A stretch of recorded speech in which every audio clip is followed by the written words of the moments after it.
This is the Lone Crater YouTube. We hope this video helps. You start by verifying accounts and permissions. You need the NovaBot API key and the Axiom Workspace ID. Once done, install the appropriate SDK or CLI for your environment, Node 16+ or Python with pip3.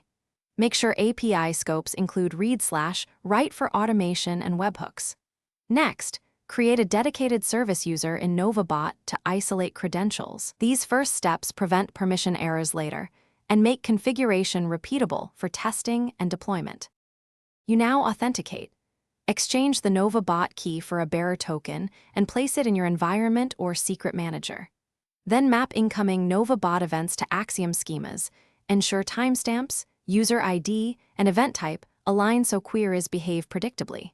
Once mapped, implement batching and retry policies in your connector to handle spikes without data loss. Make sure to set rate limits that match both NovaBot and Axiom quotas. This avoids throttling and keeps the stream stable. You deploy the connector and run end-to-end tests using sample payloads to validate ingestion. Once deployed, check Axiom for schema correctness, event latency, and any parse errors. Confirm the data appears under the correct workspace and dataset.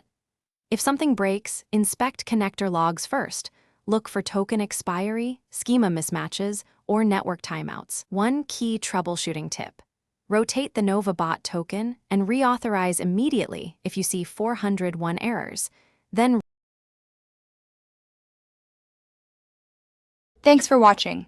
Consider subscribing if we helped you.